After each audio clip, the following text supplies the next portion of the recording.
Good morning, Jakiren. Good morning, Uttam. Mujilasi ko ngara koi kanada ko gi option gi matang da pen nei ne ba hogre ko. Dunga si se ko option se kamai na trade logo da ge haibdo. Option da ko na kamai trade logo ni haibi matang ni jing min se. Ko. Aduga kana gumbo option da trade upon logo driver missing yaw ga di. Ko. Horen koi live practice ta se dum kana logo min ba yani ko.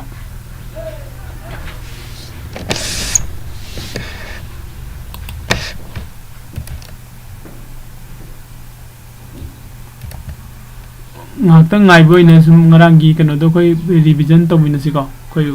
mi ani ahum madi de suji la ba male option si da koi ngarang nei ne kaise kaino market se ko ki market ki trend se market ki ko trend se trend ahum lai haib ne bhai di market ki structure se ahum thong na ko karam trend no ha ga di up trend ama aduga down trend ama atopam na karam no sideways market ko market se koi sideways chala ga leba market ama natraga na koi gi up trend la ko market ama atopa mana down trend da chat pa market ko hai de se gi structure ahum je sig tani market le je ko se gi market se gi matung ina koi trade se lo du ni ko ai buyer na traga seller oina market se entry to du ni koi ne equity da koi na trade to matam da di up trend da koi buy to wi natra adu down trend da koi kai da wi sell to wi ko do si ki sideways da di ko trade chang da profit phang bangam da gi ko adu hari basi condition si da koi na up trend da ise buy to raga matam khudim mak da buy to raga chang ga buy lo raga entry lo raga lai gedra ha down trend si da na koi matam khudim mak da sell tawraga entry lawgadra haiba sumba question se la kan se laini ko do sida ko gi derivative market ainam thore derivative market sida futures and option ai jawri ko futures and option hariba sigi kan oni se ko futures sina hai sina kaino ari gadi market se up trend sat pa matam da buy tawro down sat pa matam da sell taw sidi ola kaino sidi equity ke sam manai natra sidi koi equity market su dum tawba yai haibani adu hari base ko equity market da sum tawba yai hari se khena ba lai riba equity market ai market down la sell tawge hare gadi MIS tai trade to logo dam ne ba margin intraday square of 5 ne ai di intraday ni day trading ne ai ni lawri ba trade to ngasi lo sin da me ha adu ai gi trade se aina numit mari ni manga ni ko market se down la khi ga dori adu ge sell the entry lo ga thamninge numit tarani thamninge kulni thamninge haiba sumani lakwa matam dadi sigi equity de sanga ai sell tawdi yar roi ko MIS ni ai sida kari de tawba ya ha kan da first ai futures le ko FUT future haiba futures hai nagi stock na drug index da market na up trend lakwa matam da buy lo ga entry lo ba yani duga down lakwa matam da sell lo ga entry lo ba yani ai ko me तो बुदा दी मागी contract period number लगेनी contract time है दी मागी time frame number लगेनी हाई रिवर time frame से सिगी मतुंगी ना कोई ना trade से लोग दबने को contract time से 1 months की लये दुगा 2 months की लये दुगा 3 months की लये contract period से सिगी ना 1 months की दे लोगे हज़िक suppose हज़िक से जुलाई से नंगा सी लोचलनी का सी expiry day नी जुलाई की हाई इंग्लिश अगस्त हो रहे हैं हाँ अगस्त ने खला से हज़िक से का August, September, October, November. August, September, October, November. August, September, October, November. Hai ba tha ahum se. Future ki contract oi doi ni ba. Hai de ba contract se khoi na aina August ki laura ga de August ki expiry day kari numit no yeng si. August ki expiry date that 25 August se si bau da igi trade se edi 25 August pa trade se thamba ya ga ne. 25 August pa da ina sell toro ga thamba ya ga ni na ta ga buy toro ga thamba so ne. I psychology to give matungina market se mathalom selak turi makhala na kumak turi haibu to give matungina aina trade se buy tawraga nataga sell tawraga trade se thamba yagani ko haibu option se kota kala de fangani future de fangani ko equity market de fangala ko ma'am sisema khogi feature gi advantage ne atopa advantage amana koina sida buy tawre khalase kogi equity market buy taw matam daina 500 piba quantity se 1500 lawra gadi paisa si yame natra paisa yame adubu aina mukamuk musagi 500 piba kana se 1500 se lawu matam dane feature da lawra gadi kogi mamang da koi nei ngi ba leveraging kogi broker na koi da leveraging khara to mai mating pangbi kana se leveraging means kogi khidang lighter ohen ba ko koi da mating pangbi pa hai da ne kogi sebi gi run gi matung ina broker na koi da mai di hari ba xy sina 10 lakh piraga feature am lawra trade to ga do se lakh ani mukta ja haluga haibagi adu ma thamiba ko si kana bisi su koina feature da trade tawra di fangi ko si kana bisi ne koina leveraging hai ko leveraging gi kana bisi su koida fangi feature da ko similarly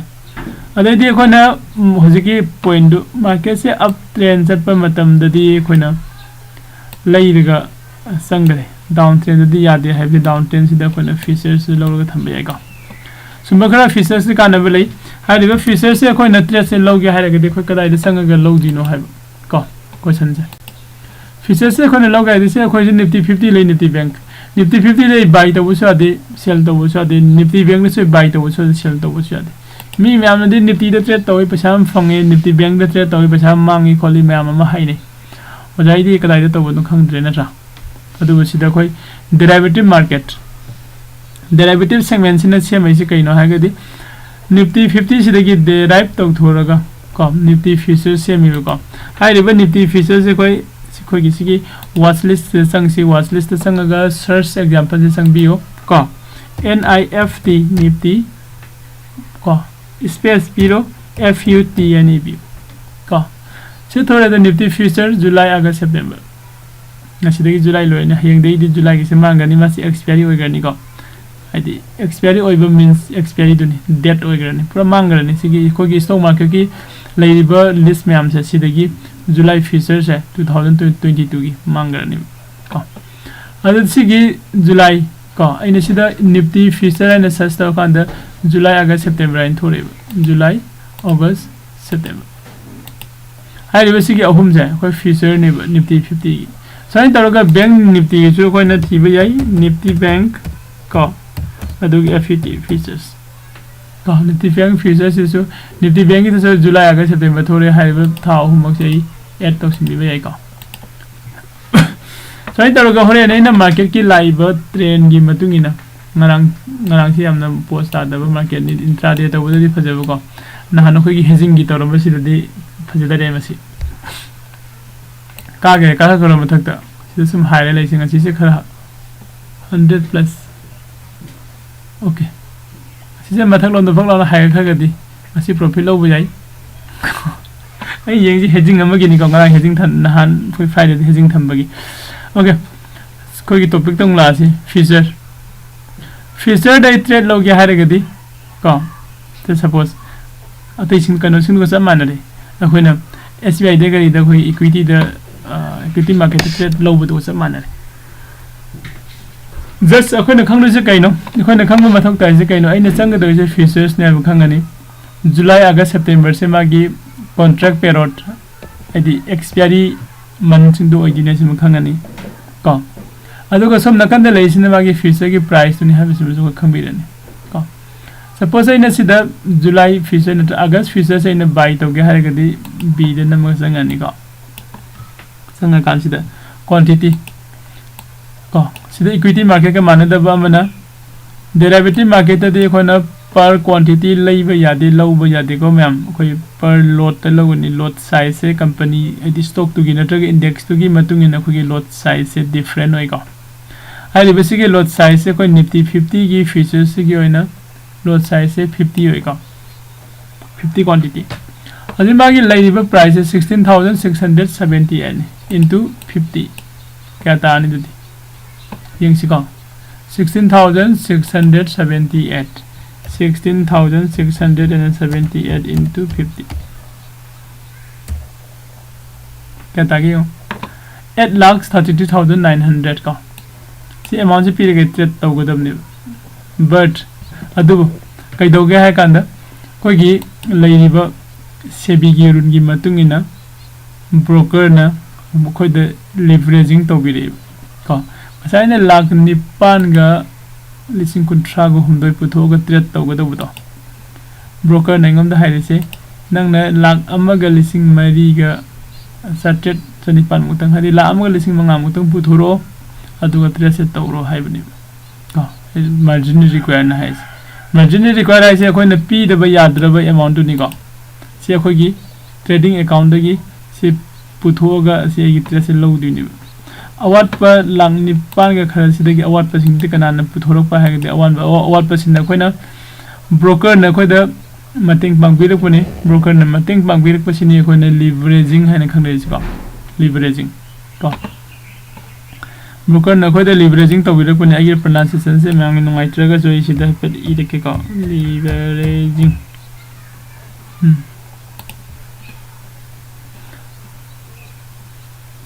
Singe leveraging सिनिको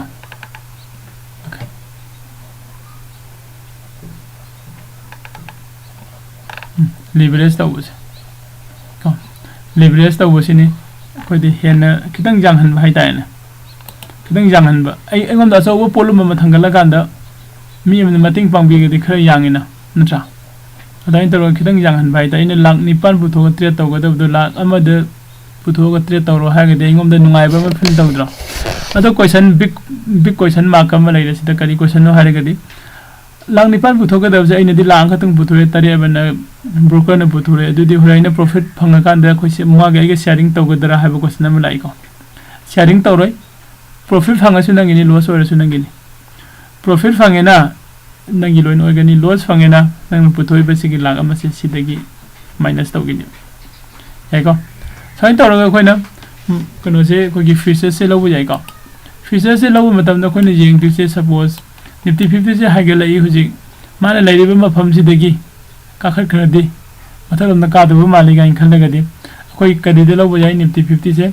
bye दे लबु याइ को यानी को bye दा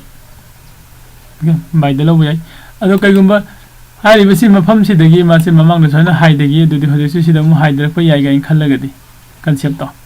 them hide ko yai sidi ne khal leiragadi Nifty 50 से कदोब याई cell तब याई bye तब दवाइना सिदा सेल द संगबियो आइगम सुंगलै लेतबा आइगी फीचर से हाना सेल तो थोक्तुइनि सेल तरोगे एंट्री तब याई करिगेनो मार्केट से डाउन लोम द लाख याई हाइना इन खनबगी हेको मार्केट से डाउन ट्रेंड द लाख याई हाइना इन खनबनिना मसागी निफ्टी 50 कनो से फीचर से सेल तरोगे एंट्री लो याई को सिददि कोना नंगना खंगदबा मखोय फ्यूचर ददि आइना सेल तौगेरा बाय तौगेरा समानानि को नंगी रिक्वायर्ड मार्जिन से अनि मक्ता लिवरेजिंग पीबी और ऑप्शन ददि दि डिफरेंस लाकनि को साइन तौरगा कोना फ्यूचर ट्रेड तौब यानी फ्यूचर ट्रेड तौब मतम दैना जुलाई लौरगना करिनेबा जुलाई था सिगी एक्सपायरी डे दु बाय ट्रेड से थंबा यागनि hold तौरगा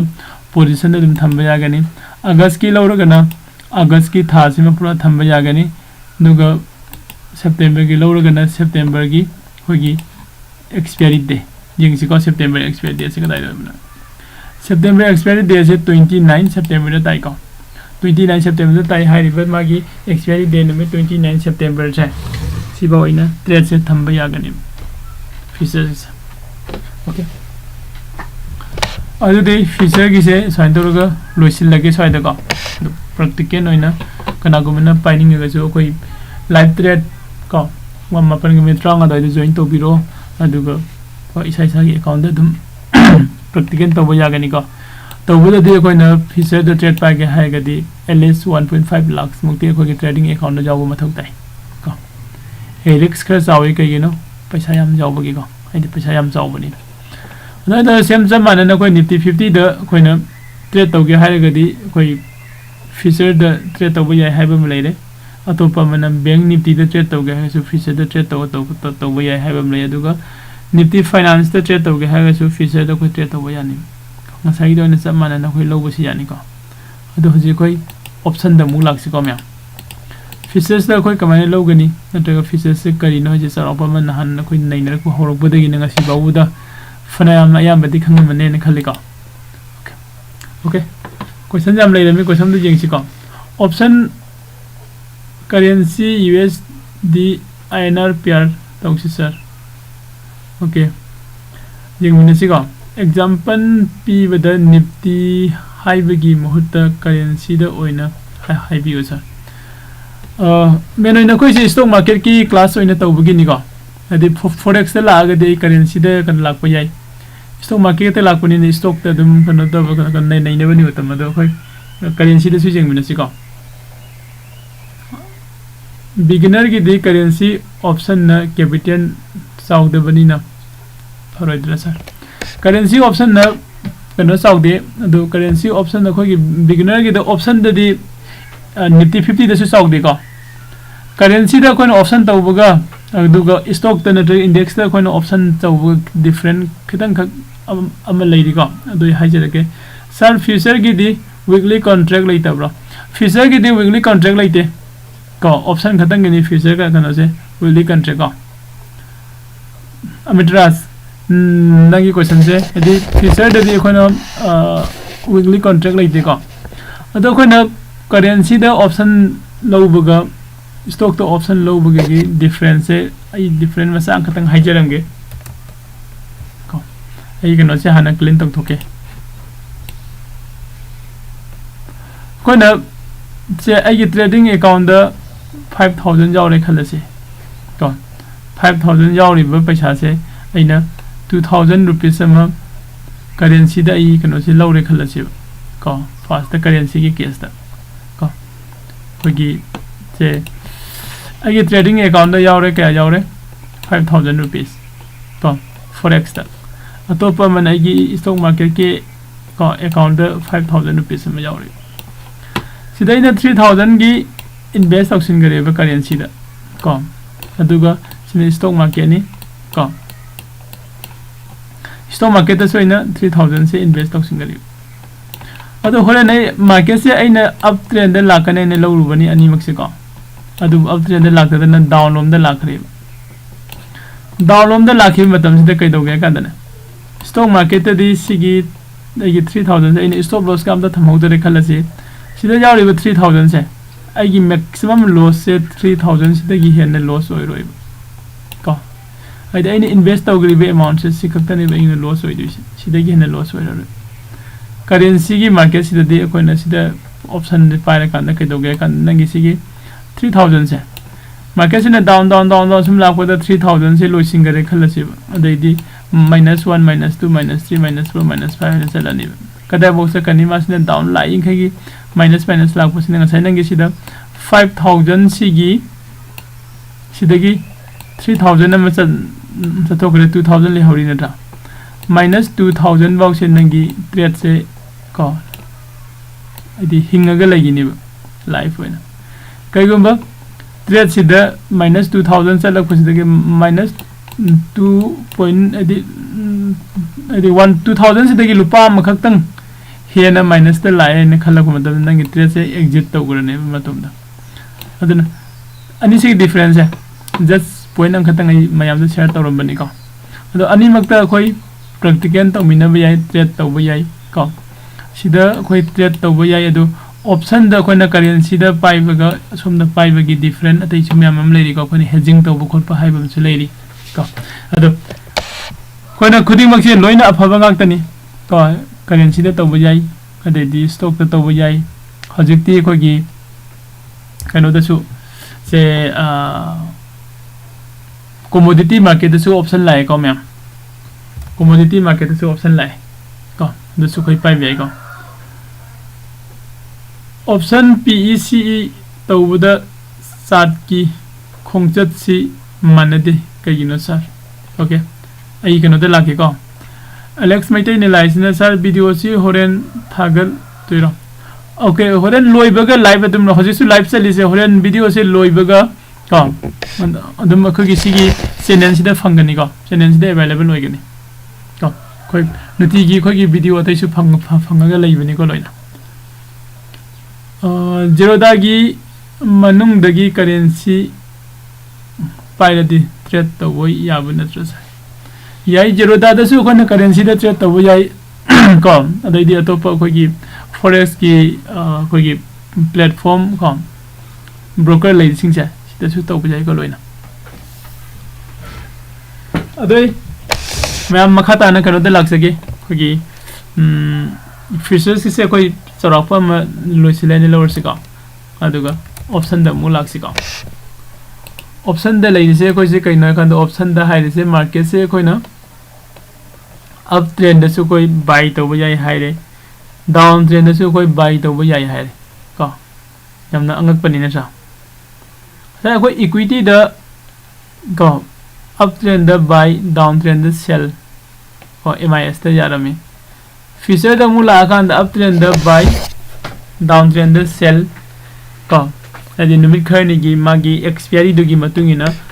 the contract period amagi matungina buy tawba tawraga thamba yai mo haire ko sell tawraga thamba su yai haire ado hojik sina live question je kaina kan da market se up trend live high reverse gi up trend sa sidai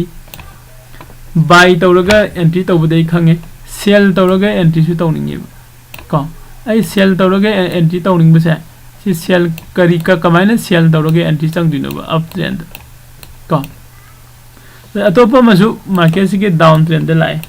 high river down trend la ko matam sa sidai ko buy tawraga entry changningi ko sinai kamaina buy tawdino high river casing se koi कोई features तो जा रहा है दुगे equity market से जा रहा है का इक्विटी मार्केट है अप ट्रेंड द बाय तो है बनी फीचर्स है वहां से अप ट्रेंड द बाय तो डाउन ट्रेंड द सेल तो है बनी का हजी अइना पामे सिने कइनो अप ट्रेंड से सेल तो पामे डाउन ट्रेंड से बाय तो पामे को यमना मरे gi wari ne natra mi ne to hai to de man apama de sum hai hai ko adu hai si case da kanana ja halake kanda hoye option hai bam thore OPTIO ko NS options contract hai bam lai sai features contract to da option gi su contract lai ko monthly contract lai aduga weekly contract lai koi now alex ne hangi bido weekly ka ya bra ne ko weekly contract lai ko aduga features contract su lai ko ekan se koi gi monthly contract lai option da ko monthly contract ki dei hire ge sab iman manare ko July August September ko current month next month and the 4 months and like ko similarly aduga weekly contract sin na ko gi hafta amagi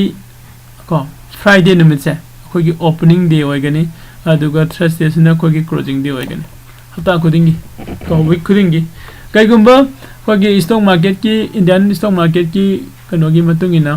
ko gi holiday list ki matungina opening day Friday the opening day ne je Friday se kai gumba holiday ma tasile se general holiday ma Independence Day hoire khalasi adudi Friday the opening day hoigedra oiroi ko kadai the opening day hoigani Monday the opening day hoigani eko aduga topa amna closing day se matam khudi mata ina Thursday ne hare adudi Thursday se matam khudi mata closing day hoigedra haigadi kai guma Thursday the general holiday tasila agadi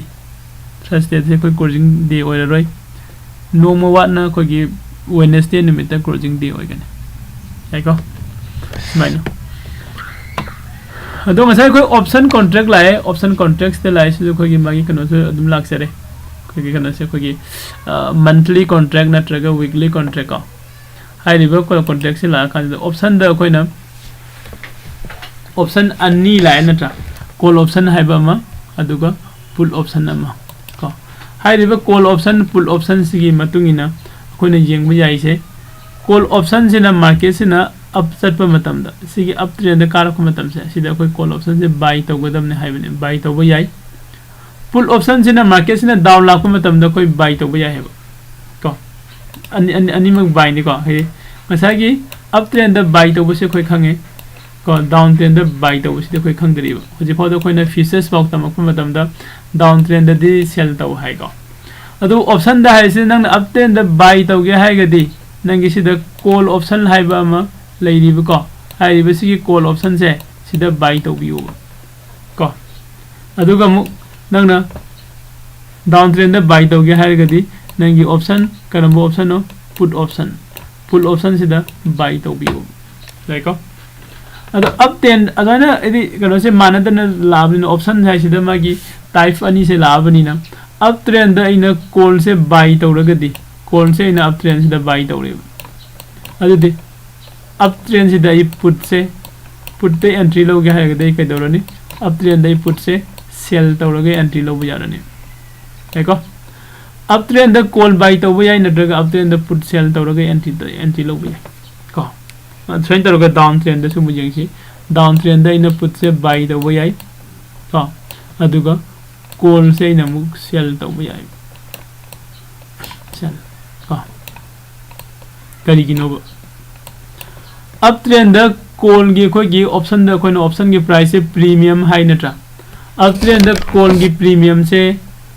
increase तौरेब increase तौर कोई मतुगी न कोई call से bye तौर लापनी अदि down trend दि call की premium से हेंगलमगदरा हंदरमनी को डिक्रीज तौरमनी डाउन ट्रेंड मा से डिक्रीज तौरबनी न कोई सेल तौरगे एंट्री लौबनी को डाउन ट्रेंड से द पुट की मागी प्रीमियम से पुट ऑप्शन की प्राइस है इंक्रीज तौबे हेंगल लेब अदुन कोई पुट से बाय तौबनी को डाउन ट्रेंड पुल ऑप्शन की प्राइस हेंगल लगदी अप ट्रेंड दी पुल ऑप्शन की प्राइस हंद्रा मनी नट्रा हंद्रक पनी न कोले सिदा सेल तौब ngambani देखो अदुन सो कोई नसाई की कोई इक्विटी दा एमआईएस दा कोई लोब मतम दा अप द बाय तौरे डाउन दा कोई सेल तौरे 1 डे खतंगी एमआईएस नि न को इंट्रा डे होइबनी ना अदो कोई हाइदरक सेल तौरक मतम सिदा कोई निमित खरनी के लेरगा थमनिंगे हाइबा लाए अदु लाका सिदा कोई ना फीचर्स होरे फीचर्स ना हाइरे आगी कॉन्ट्रैक्ट पीरियड से की मतुंगिना को अप ट्रेंड बाय तौबियो डाउन ट्रेंड सेल तौबियो नंगे पाम 1 मंथ्स की 2 मंथ्स की 3 मंथ्स की कॉन्ट्रैक्ट पीरियड तो मैं ट्रेड तो होल्ड तौरगा थंबा यानी है ओके ऑप्शन नंबर हाइसिना कइनो अप ट्रेंड नंग बाय तौगरा सेल तौरगा तौनिंग बताओ नंग बायर ओइने एंट्री तौगे बाय तौरो सेलर ओइने एंट्री तौगे हना सेल तौरगा संगो सिनी बाय तौगदिसना कनादनो सेल तौदिसना कनादनो अदि नंग खंगो हाइबनेबको अप ट्रेंड खोना बाय तौदिसे कॉल ऑप्शन बाय तौदिनी सेल तौगे हारगना पुल ऑप्शन सेल तौदिनी सेल तौरो संगना खोना सेलर हाने खंगनै बाय तौरो संगना बायर हाने खंगनै को अदो ऑप्शन ददि खोना ऑप्शन सेलर से ऑप्शन राइटर से हाइ को WRITER तो राइटर राइट तौ अदो ऑप्शन हाइ से गसागी आइना मार्केट से अप ट्रेंड लाखो मतम द नंग बायर ओइगरे सेलर ओइगरे ओइनिंग बोयो हाइबनी डाउन ट्रेंड लाखो मतम से बायर ओइगरे सेलर ओइगरे ओइनिंग बोयो हाइब हाइ द ऑप्शन से पिरक बने को याइको मैम अदो न कोइना मार्केट से डाउन लाखो मतम द ऑप्शन सिना कोइदा हाइरे नंग बाय तौरगा बायर ओइना संगिंग संगो सेल तौरगा सेलर ओइना संगिंग संगो हाइबनी अदो बायर ओइना इसंगे हाइगदि करमबो ऑप्शन लौदिनो सेलर ओइना संगे हाइगदि करमबो ऑप्शन लौदिनो डाउन ट्रेंड की मार्केट ता हाइबो क्वेश्चन से लाकांदा डाउन ट्रेंड की मार्केट से कोइना बायर ओइना एंट्री संगे हाइगदि पुट ऑप्शन द बाय तौबियो सेलर ओइना एंट्री संगे हाइगना कॉल ऑप्शन से सेल तौबियो हाइबो को सिगी ऑपोजिट ता को अब ट्रेंड कोइना बाय तौगे हाइगदि कॉल ऑप्शन द बाय तौबियो सेलर ओइना संगे हाइगना पुल ऑप्शन से सेल तौबियो कॉल ऑप्शन का पुल ऑप्शन का से अनि से पूरा कंट्रास्ट नहीं को अमन ओइरोम न चले अमन जेलोम न चले कनी अमन मखारोम न चले अमन मथलोम न चले कनी अनि से पूरा कंट्रास्ट को पुल ऑप्शन का कॉल ऑप्शन कानी को मैम अदु दे कोइना पुल ऑप्शन नत्रगा कॉल ऑप्शन कमाइने लौदिनो अखोगी वाच लिस्ट त कमाइने हापसिन गनी नत्रा पुल ऑप्शन कॉल ऑप्शन से कोई कमाइने लौदिनो दुगा खोगी वाच लिस्ट से कमाइने हापसिन गनी हाइबो क्वेश्चन से लाइ को अदुगा सिना पुट ऑप्शन नि सिना कॉल ऑप्शन नि कोई कमाइन तौरगा खंदोक तुइनो हाइबो ngarang gi khoi class ta haipetang khoi option gi instruments ta CE aduga PE haibam de khoi jingmin gi ko me ko hari ba CE PE sigi matung ni na khoi chacharak pa ma jing se nifty 50 haire ai nifty 50 de dum lage ko ina nifty 50 gi hoji lai ri ba stock price se kya kano se khoi gi spot price kya no spot price hai the current market price ko 16641 ko adu de 16650 hai nai e lege सिदा जुलाई थोड़े अगस्त थोड़े 4 अगस्त में ma'am थोड़े को सिगी थोड़े सिंगे पुला हाफिल लगे को पुला हाफिल लगे दुगा कोई कलम तो जिंग मिनस ओके तुले स्क्रीनशॉट लोगे खरे हने नुंगाई ने बका दुगा चेते लाए yes so on the left side the jing chi hujiki do nifty july 16650 ce adi july dema se july gi contract period ni july lo loi be ma se loi gani adi july gi expiry date da si instrument se loi gani option da koi ne se instrument nai khang nei na tra si option ni ka ba ne khang ni no sida strike price yauri aduga ce haiba yauri ko कोई call नत्रगा call option नत्रगा put option का लाइदे खंग दिनो C का P के खंगनी सी इसिन कॉल ऑप्शन है पी इसिन पुट ऑप्शन है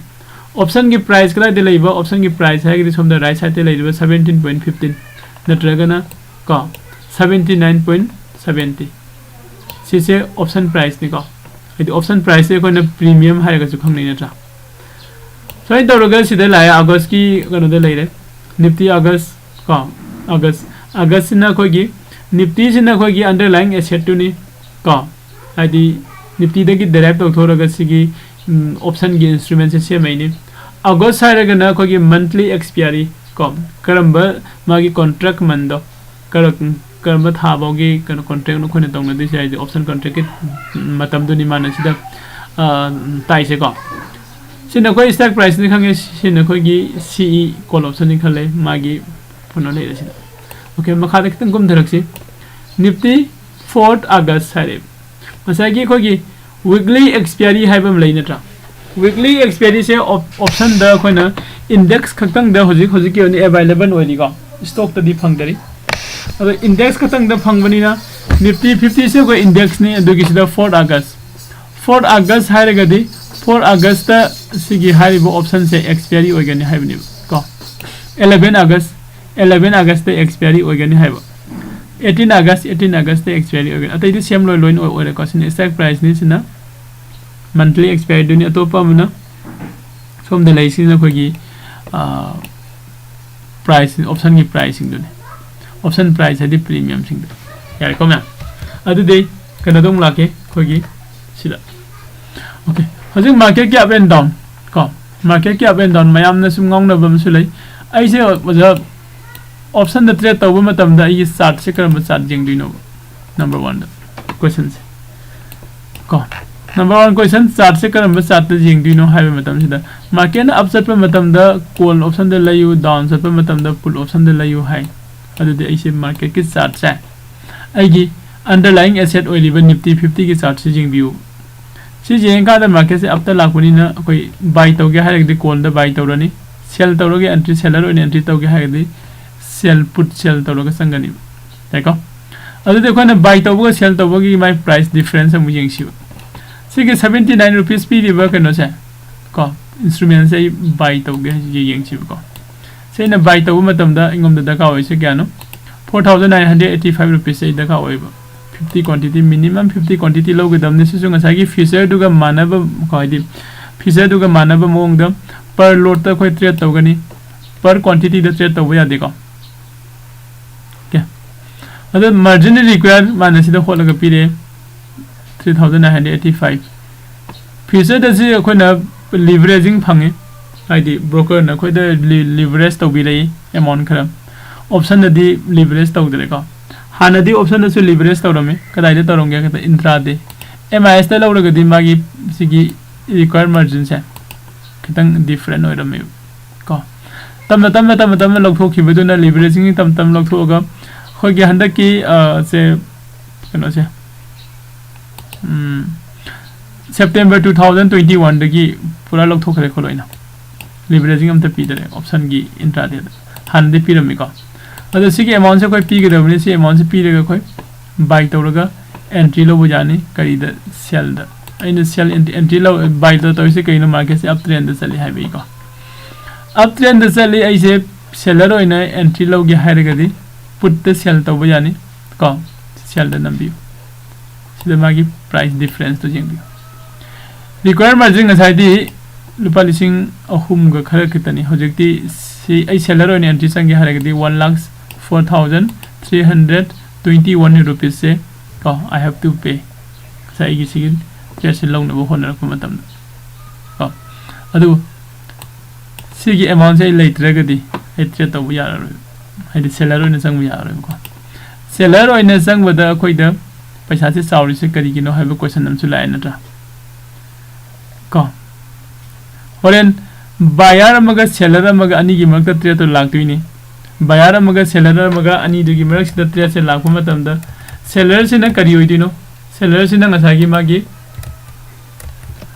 instrument se gi owner ni haina lower si example loina ko seller se na khali se market se di magi value se market de value se handhar kani haina khanbani buyer se na khali se na market magi aini lori bo option instrument se gi value se hengal la kane ne khanbani amana handhar kane khali seller na amajina buyer se ne hengal la kane khali ko buyer gi wakhana magi kano se increase ni aduga seller gi wakhana value se handhar kane haibani ko oren kai gumba buyer se na soi sida ko 10 rupees te lai bese haigalaga sakharaga ada 500 jog thokhare khalo 500 quantity madam magi profit se kya no logai che 490 ko 490 quantity se log thokhare ban ko bengni ti de se dum thokali ko se dum oi thok pen no me se yaw sigi 490 si ma profit ni quantity me sigi profit se kana na pi duino sigi profit se NSE India na natraga kono Bombay Stock Exchange na natraga khogi Zerodha broker na natraga Upstox na natraga grow na pi roi ko sigi profit se kana na pi doina da sigi seller se na sigi buyer se pi doini ai ko aduna koi na seller oi ni entry sang matam da khogi required margin se yam chauna pi daga khoi entry lobu mathau dai ko sisim ado koi sign dawraga masagi up trend da chatpa matam da koi call da buy tawragi entry lobu jai down trend da lakpa matam da koi put da buy tawragi entry tawbu jai buyer oina sangi hairagadi seller oina sangi hairagana go seller oina sangi hairagana down trend da koi call sell tawgani up trend da put sell tawgado yani ko ma'am kamaina buy tawduna kamaina sell tawdino dudi somda instrument leire instrument na khona ka ka ri hapsil lakona search sangaga thiraga hapsil lakbani kanada depend tawraga habakwa aigi underlying asset oiliba nifty 50 natraga nifty bank natraga na se SBI hairasi ko stock ta lamu laksi SBIN hairasi SBIN se hapsil kan da sida magi hoji lai price kya no 528 ka hai bi SBI sile na feature logi hai dekho kedoni SBIN space FUT hani bio sida feature thora ni ko loina stock ki ka aduga mu atopa mana ani SBI sida ko SBI sida ina option logi hai regadi magi strike price khanba mathok dari ko sida mayam thore to makha da hoji market price kya no 520 get hai ni ko ado 525 bi sida thore ko sida thore singche magi SBI gi kogi instrument ngakani hai de instrument sing da koi lobu yani ko lupa ani khadang bi bu sawi yam hongai ne khan bi ru gano lupa ani si ko se na buy to ge hai ro di yeng ko da ka oi se kya no 4125 kadi gi no quantity masing yam jami quantity masing 1500 ni magi per lot hai de sigi lot ama se akoi ne log da ba ya de minimum da ko si henga ke ha ga di sida ina 1 ga henga la ga sang bu ya ko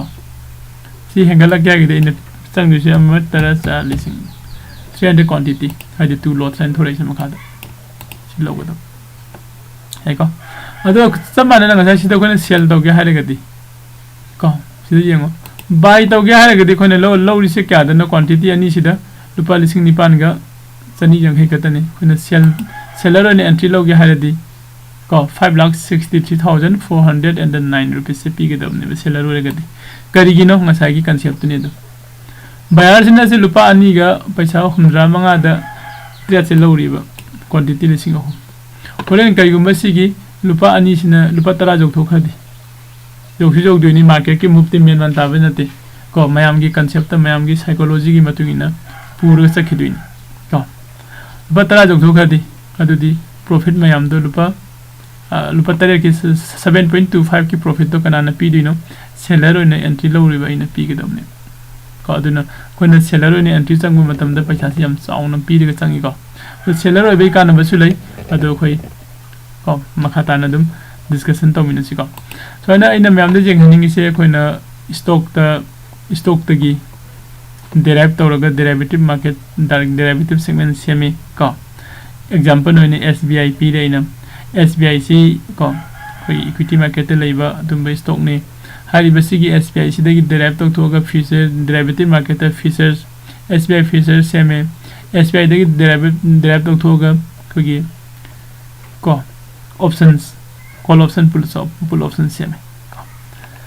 sign तौरगा कोई trade लौबसे option दोरो future दसोरो कोई trade लौबसे जानि को ma'am अदो ma'am की क्वेश्चन के लेबले युंते जेंगजरमगे सर फ्यूचर के दी वीकली कॉन्ट्रैक्ट लेतबर लेते को अमित्राज के साइ क्वेश्चन से हागरे को ऑप्शन PE नत्रगा CE तौबुदा सात की खोंगसत से मानदे को अप एंड डाउन ने को ऑप्शन से सुम पाइरगा खानगने नुंसी देवी हाइबे माली मिंगसे को अलेक्स मेटे की सर वीडियो से होले होगा अब तौरानी उत्तम की जेरोदा की ओ खिंगंग साइदनी को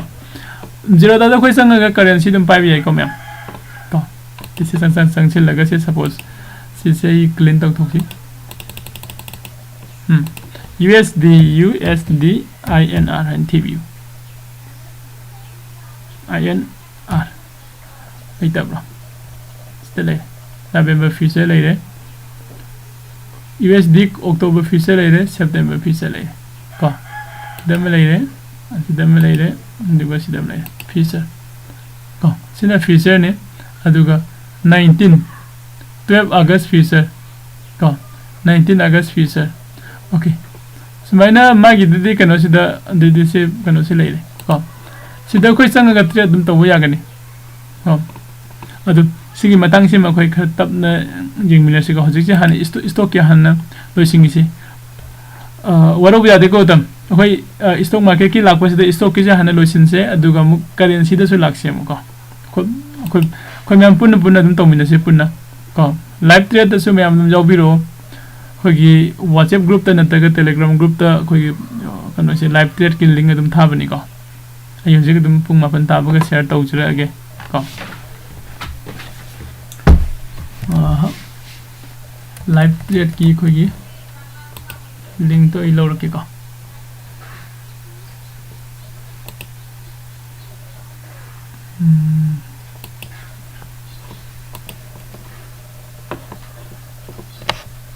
टाइम दिके की क्लासेस जो हयंग तौसे इंट्रिंसिक एंड टाइम वैल्यू को अदो हयंग तौसे टाइम दिके खतंग नते खोइना कनो जे लागतुसे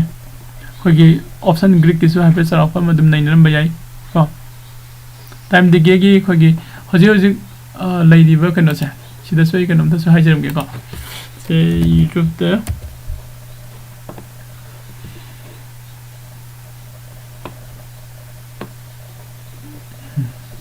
YouTube त खोगी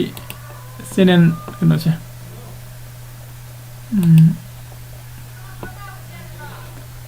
से खोगी चैनल नि को ma'am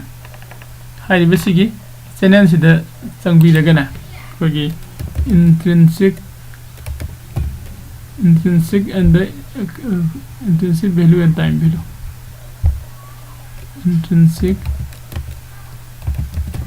value and time value को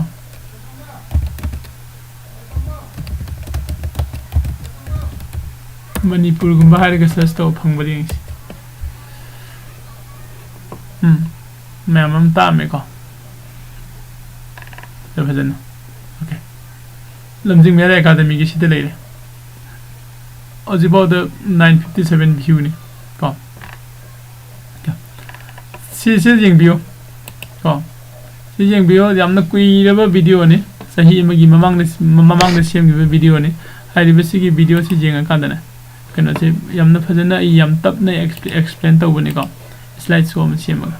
ꯀꯣ ꯁꯤꯗꯒꯤ ꯉꯁꯥꯏꯒꯤ ꯎꯇꯝꯅ ꯈꯪꯅꯤꯡꯉꯤꯕ ꯇꯥꯏꯝ ꯗꯤꯀꯦꯗꯣ ꯑꯗꯨꯁꯨ ꯈꯪꯕ ꯉꯝꯒꯅꯤ ꯀꯣ ꯑꯗꯨꯒ ꯍꯌꯦꯡꯁꯨ ꯑꯩꯈꯣꯏ ꯍꯥꯏꯔꯤꯕ ꯇꯥꯏꯝ ꯗꯤꯀꯦ ꯉꯁꯥꯏꯒꯤ ꯏꯟꯇ꯭ꯔꯤꯟꯁꯤꯛ ꯚꯦꯂꯨ ꯑꯦꯟड ꯇꯥꯏꯝ ꯚꯦꯂꯨꯁꯦ ꯁꯤꯃꯛꯇꯗ ꯑꯩꯈꯣꯏ ꯀ꯭ꯂꯥꯁꯁꯦ ꯑꯃꯨꯛ ꯍꯌꯦꯡꯁꯨ ꯇꯧꯃꯤꯟꯅꯁꯤꯀꯣ ꯑꯗꯣ ꯉꯁꯤꯒꯤꯗꯤ ꯁ꯭ꯋꯥꯏꯗ ꯂꯣꯏꯁꯤꯜꯂꯒꯦ ꯑꯗꯨꯒ ꯑꯩ ꯃꯌꯥꯝꯗ ꯀꯩꯅꯣ ꯊꯥꯔꯛꯀꯦ ꯑꯩꯈꯣꯏꯒꯤ ꯀꯩꯅꯣ ꯁꯤꯌꯔ ꯇꯧꯔꯛꯀꯦ ꯑꯩꯈꯣꯏꯒꯤ ꯑꯩꯅ ꯍꯥꯏꯅꯤꯡꯉꯤꯕꯗꯨ ꯀꯩꯅꯣ ꯑꯣ ꯂꯥꯏꯚ ꯆꯦꯠꯀꯤ ꯂꯤꯡꯛꯇꯣ ꯃꯌꯥꯝꯗ ꯁꯤꯌꯔ ꯇꯧꯔꯛꯀꯦ ꯇꯦꯂꯤꯒ꯭ꯔꯥꯝ ꯒ꯭ꯔꯨꯞꯇ ꯑꯗꯨꯒ ꯋꯥꯆꯦꯞ ꯒ꯭ꯔꯨꯞꯇ ꯀꯣ ꯃꯌꯥꯝ ꯖꯣꯏꯟ ꯇꯧꯕꯤꯔꯛꯑꯣ ꯑꯗꯨꯒ ꯄꯨꯟꯅ ꯑꯃꯨꯛ ꯇꯧꯅꯅꯕ ꯀꯣ ꯊꯦꯡꯛ ꯌꯨ ꯑꯦꯚ꯭ꯔꯤꯋꯥꯟ ꯀꯣ ꯂꯣꯏꯁꯤꯜꯂꯁꯤꯀꯣ ꯉꯁꯤꯒꯤꯗꯤ